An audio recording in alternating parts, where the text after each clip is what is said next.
नई video series create करने जा रहे हैं और ये वीडियो सीरीज़ जो है हम इसलिए बना रहे हैं ताकि हम हमारा लॉजिक बिल्ड करना है हमें, ठीक है। दैट मीन्स अगर कोई भी प्रोग्राम हमें दिया जाए तो उसका सॉल्यूशन हम कैसे निकालेंगे, उसका आउटपुट हम कैसे ला सकते हैं, ये देखने के लिए हम ये वीडियो सीरीज जो है वो स्टार्ट करने जा रहे हैं, ठीक है। अगर हमें कोई भी लैंग्वेज सीखनी है तो उसके पहले हमें उसकी इन्फॉर्मेशन होनी चाहिए, जैसे कि उसके फीचर्स क्या है, देन उसके वो कौन से कीवर्ड्स यूज़ करते किए जाते हैं उस लैंग्वेज में, कौन से ऑपरेटर्स को लैंग्वेज सपोर्ट करती है, और भी कई सारी चीज़ें होती है जो हमें पहले सीखनी चाहिए। पर हम अभी तो हमारा मोटो ये है कि हम बस देखना चाहते हैं कि हम कैसे कोई भी प्रोग्राम का सॉल्यूशन निकाल सकते हैं, ठीक है। अगर आपको कोई भी प्रोग्रामिंग क्वेश्चन दिया जाए तो 2 मिनट में आप उसका आंसर कैसे रेडी कर सकते हैं और वो प्रोग्राम कैसे रन करके आउटपुट ला सकते हैं, तो इसलिए हम ये वीडियो क्रिएट कर रहे हैं। तो देखो, अब पहले हमें प्रोग्राम का फ्लो कैसे होता है वो पता होना चाहिए। और प्रोग्राम का फ्लो पता चलने के लिए हमें पहले conditional statement and looping statement जो है वो भी पता होने चाहिए। जब हमें कंडीशनल स्टेटमेंट और लूपिंग स्टेटमेंट आ जाएंगे तो तब हम हमारा जो लॉजिक है वो राइट कर सकते हैं, ठीक है। प्रोग्रामिंग के क्वेश्चन के अनुसार हम लॉजिक जो है वो राइट कर सकते हैं जब हमें conditional statement and looping statement पता हो। तब हमें पता होना चाहिए कि कब कौन सा लूपिंग स्टेटमेंट यूज़ किया जा सकता है, कौन सा कंडीशनल स्टेटमेंट कहाँ राइट करना चाहिए, और कैसे सिलेक्ट करना चाहिए कि हमें कौन सा कंडीशनल स्टेटमेंट यूज़ करना है या लूपिंग स्टेटमेंट यूज़ करना है। तो इसके लिए मैं आपको कंडीशनल स्टेटमेंट से ही स्टार्ट करती हूँ यही वीडियो, ठीक है। तो कंडीशनल स्टेटमेंट में if else, then nested if else ladder, switch statement, ये सब स्टेटमेंट यहाँ आते हैं। तो हम वन बाय वन इसके सिंटैक्स एंड एग्जाम्पल देखेंगे, ठीक है। अगर आप स्टूडेंट हो तो भी आपको एग्जाम में प्रोग्राम पूछे जाते हैं, अगर आप इंटरव्यू के लिए प्रिपेयर कर रहे हो तो भी आपको बेसिक प्रोग्राम से जो है वो पूछे जाते हैं। अगर आपको 2-3 ईयर्स का एक्सपीरियंस है और आपको जॉब स्विच करना है तो भी आपको बेसिक प्रोग्राम ही पूछे जाते हैं, ठीक है। हम बेसिक टू एडवांस जाने वाले हैं। पहले तो हम बेसिक प्रोग्राम लेंगे जो इजी है आपको, आपके अंडरस्टैंडिंग के लिए। बाद में हम एडवांस प्रोग्राम भी लेने वाले हैं। तो उससे पहले मैं आपको एक कंडीशनल स्टेटमेंट और लूपिंग स्टेटमेंट जो है उसके सिंटैक्स और एक एक एग्जांपल मैं आपको बताने वाली हूँ ताकि आपको वो क्लियर हो जाए, ठीक है। बाद में हम एक्चुअल प्रोग्रामिंग को स्टार्ट करने वाले हैं। पहले तो आप ये समझ लीजिए कि क्या सिंटैक्स होते हैं इनके और एग्जीक्यूशन कैसे होता है। पहला जो हमारा कंडीशनल स्टेटमेंट है वो है इफ़, और इफ़ का सिंटैक्स है if then condition and then within curly brace हम कोड राइट करते हैं जो इस इफ पे डिपेंड करता है, ठीक है।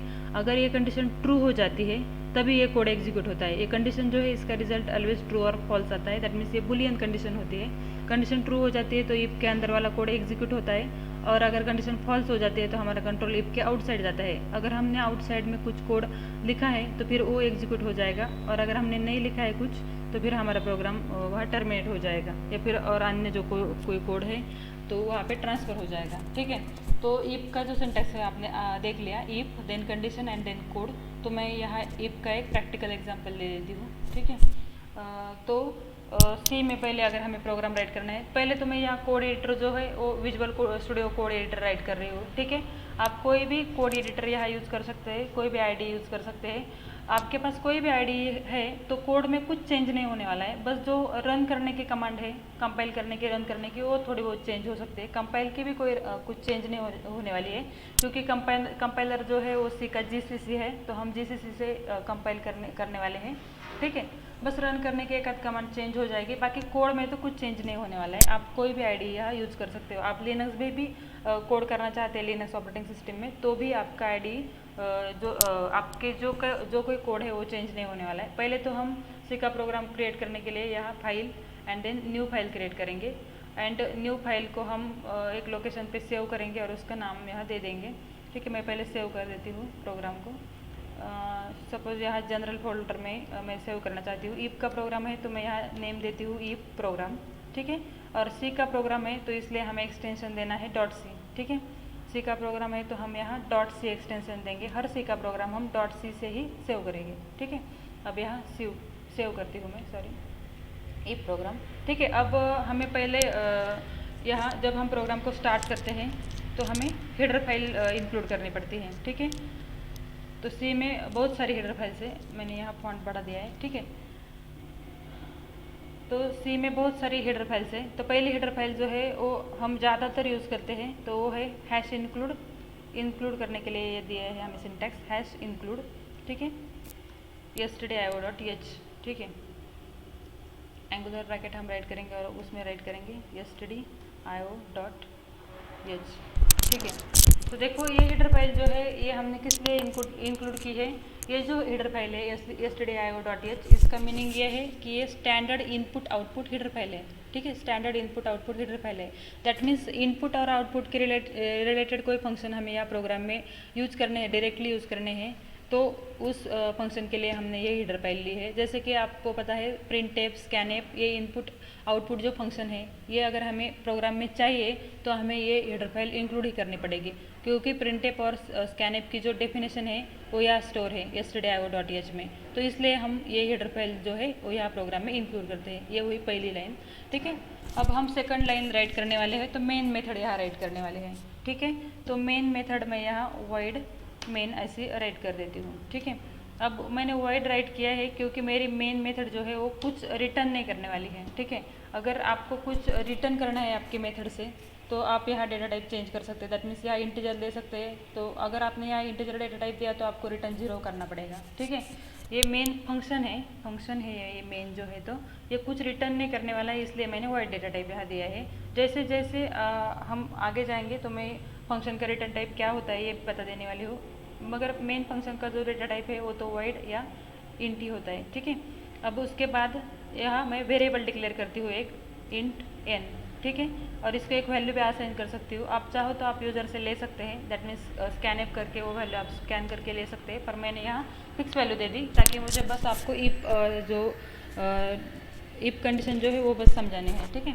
अब यहाँ int n मैंने राइट किया, ये int जो है ना, ये int यहाँ डेटा टाइप है, ठीक है।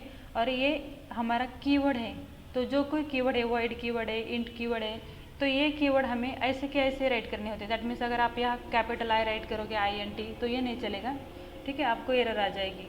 या कुछ भी अगर आप कैपिटल INT राइट करोगे तो वहाँ आपको एरर आ जाएगी, क्योंकि ये कीवर्ड है। कीवर्ड जो है वो रिजर्व वर्ड्स होते हैं और हमें वैसे ही यूज़ करने पड़ते हैं।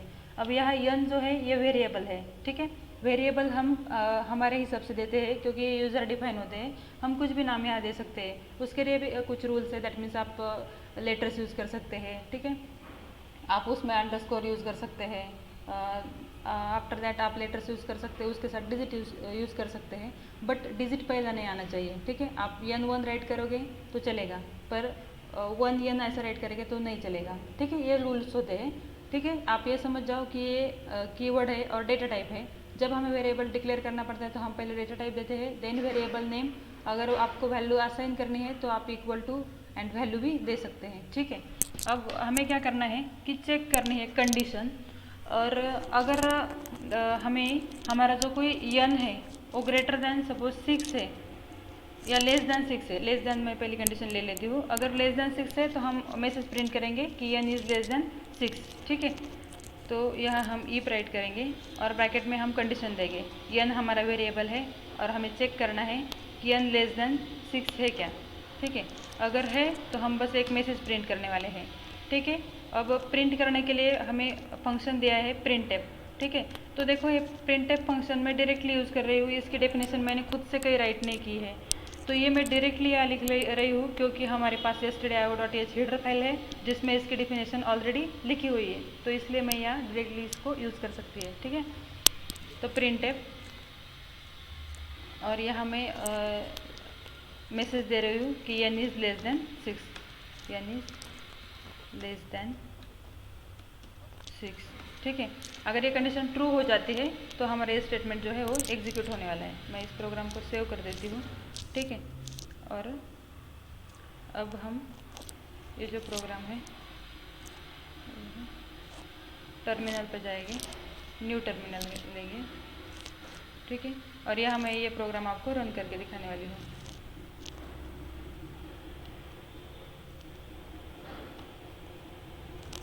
मैं न्यू टर्मिनल राइट करती हूँ,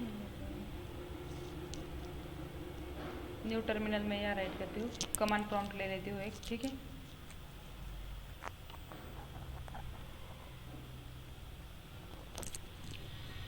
और देखिए यहाँ हम ये एडमिन में है और मेरा प्रोग्राम जो है आप देख सकते हैं डेस्कटॉप और उसमें जनरल में सेव है, तो मुझे पहले उस डायरेक्टरी में जाना होगा। तो उसके लिए हमारे पास कमांड है cd dot slash desktop slash, ठीक है। इससे मैं उस फोल्डर में, ये कमांड आपको नहीं करनी है, ठीक है। अगर आप आपका प्रोग्राम जहाँ है आप वही से टर्मिनल अगर आप ओपन करोगे तो आपको ये प्रोग्राम, आपको ये कमांड नहीं करनी है, ठीक है। cd dot slash and then general, ठीक है। अब यहाँ मेरा प्रोग्राम सेव है। तो देखो अब आपको दो ही कमांड बस आपको याद करनी है। पहली कमांड जो है वो है जीसीसी, ठीक है। जीसीसी जो है वो सी का कंपाइलर है, ठीक है। तो GCC program name dot C ये कमांड है, ये आपको याद रखनी है। इफ प्रोग्राम, ऐसा हमने प्रोग्राम का नेम दिया है, इफ प्रोग्राम डॉट सी, ठीक है। इससे हमारा प्रोग्राम कंपाइल हो जाएगा, ठीक है। अब हम यहाँ आए हैं,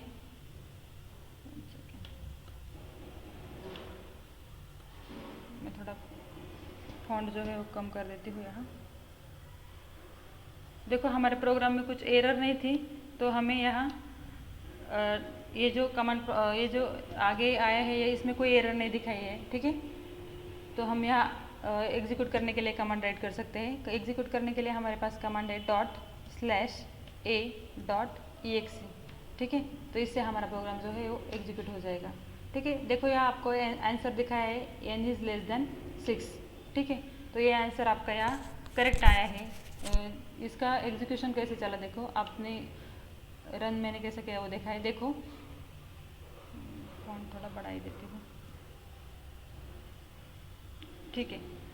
तो यहाँ देखिए हमने n की वैल्यू 5 राइट की, 5 रखी है।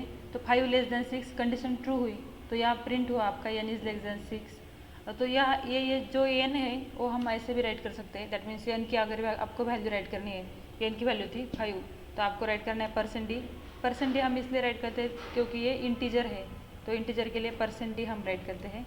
और क्या प्रिंट करना है हमें, तो n, ठीक है। तो अब यहाँ क्या आएगा, %d मतलब n की वैल्यू यहाँ प्रिंट हो जाएगी, ठीक है। तो n की वैल्यू है 5, तो आउटपुट कैसा दिखेगा, 5 इज़ लेस देन 6, ठीक है। मैं ये भी आपको रन करके दिखाती हूँ एक बार, ठीक है। अब हमें प्रोग्राम हमने थोड़ा चेंज किया है, तो फिर एक बार हमें उसको कंपाइल करना पड़ेगा, ठीक है। तो मैंने कंपाइल किया, ठीक है।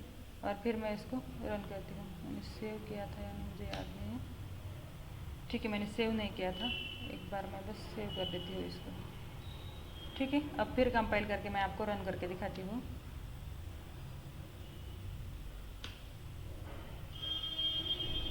प्रोग्राम कंपाइल हुआ है, ठीक है।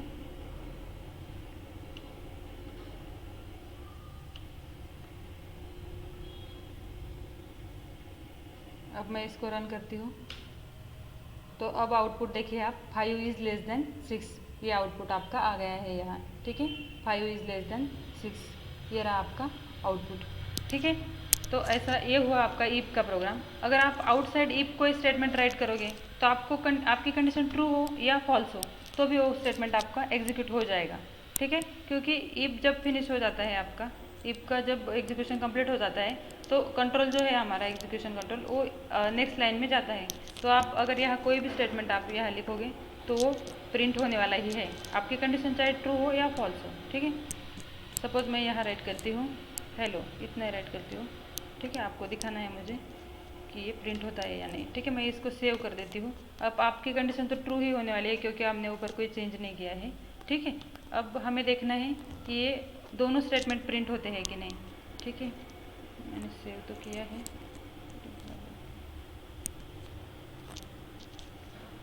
ठीक है। मैं एक बार फिर कंपाइल कर देती हूँ और फिर एक बार आपको रन करके दिखाती हूँ। तो ठीक है, देखो यहाँ आया है 5 is less than 6 and then hello. अगर ये आपको सेपरेट लाइन में चाहिए तो आप ऐसा भी लिख सकते हैं /n, ताकि ये आउटपुट आपको 2 लाइन में दिख जाए, ठीक है। अब मैं फिर आपको कंपाइल करके दिखाती हूँ एक बार।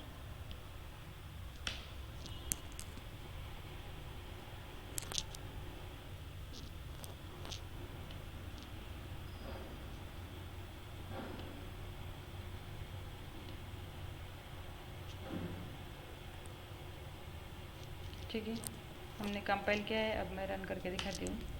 तो देखिए 2 लाइन में आपका आउटपुट आया, 5 is less than 6 and hello, ठीक है। तो मुझे लगता है आपको इफ जो है वो क्लियर हुआ होगा अभी, ठीक है। तो उसके बाद हम यहाँ ईपेल्स राइट करेंगे ईपेल्स के लिए, ठीक है। तो ईपेल्स का सिंटैक्स हम एक बार देख लेते हैं, ईपेल्स का सिंटैक्स जो है वो क्या है। तो यहाँ देखिए, अगर आपको ईपेल्स का सिंटैक्स देखना है तो वो है इफ कंडीशन, देन अगर ये कंडीशन ट्रू हुई तो ये वाला कोड एग्जीक्यूट हो जाएगा, देन एल्स एंड कोड, ठीक है। दैट मीन्स इफ की कंडीशन फॉल्स हुई तो एल्स वाला कोड एग्जीक्यूट हो जाएगा, और ये कंडीशन ट्रू हुई तो बस इफ का ही कोड एग्जीक्यूट हो जाएगा, एल्स ब्लॉक में कंट्रोल जाएगा नहीं, ठीक है। दैट मीन्स इन दोनों में बस एक ही code at a time execute हो जाता है। इफ की कंडीशन ट्रू हुई तो इफ वाला कोड एग्जीक्यूट हो जाएगा, नहीं ट्रू हुई दैट मीन्स फॉल्स हुई तो एल्स वाला कोड जो है वो एग्जीक्यूट हो जाएगा, ठीक है। तो इसके लिए भी मैं आपको एक प्रोग्राम करके दिखाती हूँ, ठीक है। फाइल यहाँ हम राइट करेंगे न्यू फाइल, ठीक है। न्यू फाइल में एक फाइल मैं यहाँ क्रिएट करती हूँ और वो फाइल सेव कर देती हूँ पहले, तो मैं इसको नेम दे देती हूँ इफ एल्स प्रोग्राम, ठीक है। अब सी का प्रोग्राम है तो हमें डॉट सी एक्सटेंशन लगाना ही है, ठीक है। इसे सेव करेंगे हम प्रोग्राम। अब देखो पहली लाइन जो होने वाली है तो उसमें हम हीडर फाइल इंक्लूड करेंगे। हीडर फाइल्स बहुत सारी होती है, जैसे कि मैट.th होती है, देन conio.th होती है, yesterday.io.th होती है। ये हर एक फाइल में अलग अलग फंक्शन स्टोर है। जब हमें जैसे फंक्शन लगेंगे तब हम वो हीडर फाइल यहाँ इंक्लूड करेंगे, ठीक है। अभी तो मैं बस yesterday.io मैंने यहाँ इंक्लूड की है क्योंकि हमें printf और scanf की ही बस ज़रूरत है, ठीक है। अब उसके बाद हम मेन मेथड राइट करेंगे। मेन का रिटर्न टाइप मैं यहाँ वॉइड देने वाली हूँ क्योंकि मुझे कुछ रिटर्न नहीं करना है मेन मेथड से, ठीक है। अब मैं यहाँ दो वेरिएबल राइट कर लेती हूँ, ठीक है। सपोज इंट m, n, ठीक है।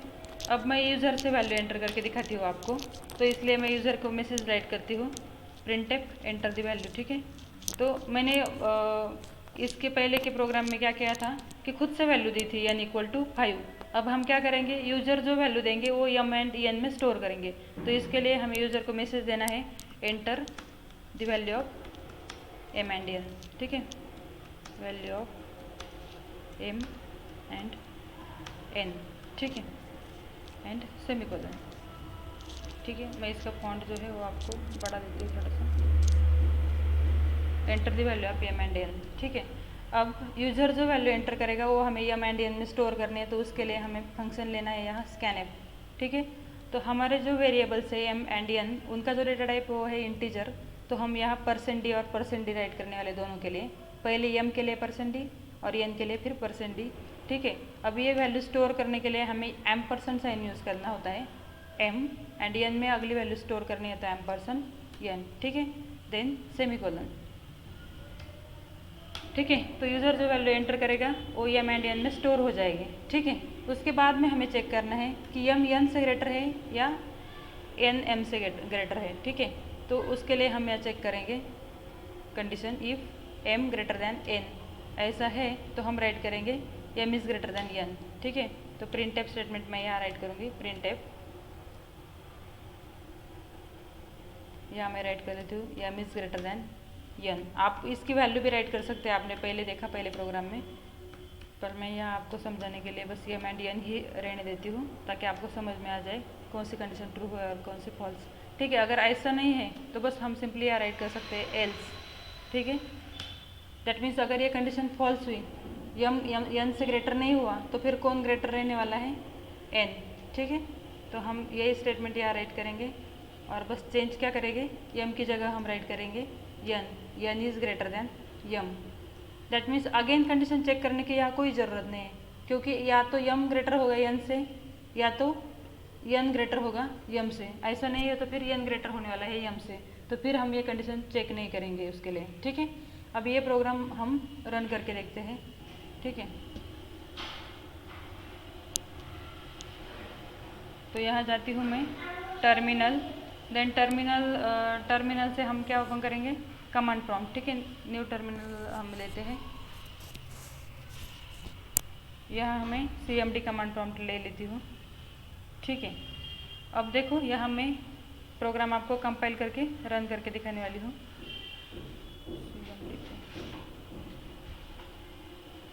तो यह हमारा ई प्रोग्राम था, तो मैं इसको नेम दे देती हूँ ईपेल्स प्रोग्राम, ठीक है, ईपेल्स प्रोग्राम डॉट सी।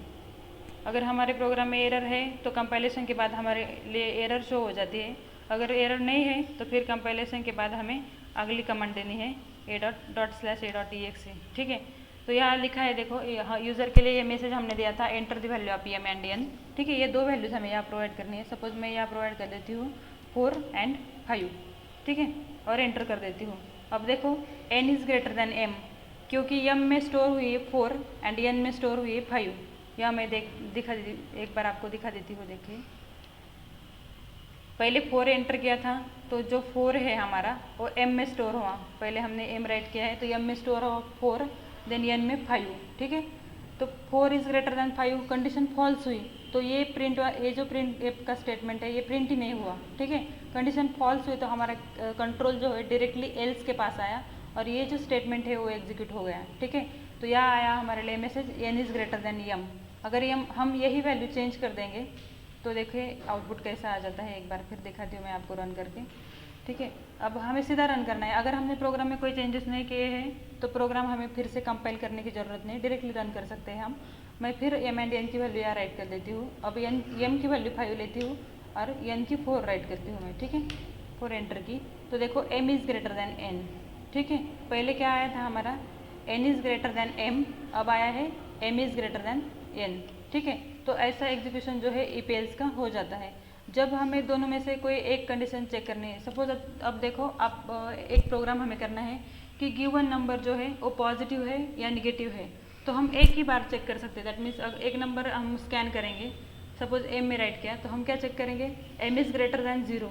अगर 0 से ग्रेटर है तो हम राइट करेंगे नंबर इज़ पॉजिटिव, अदरवाइज हम राइट करेंगे नंबर इज़ निगेटिव।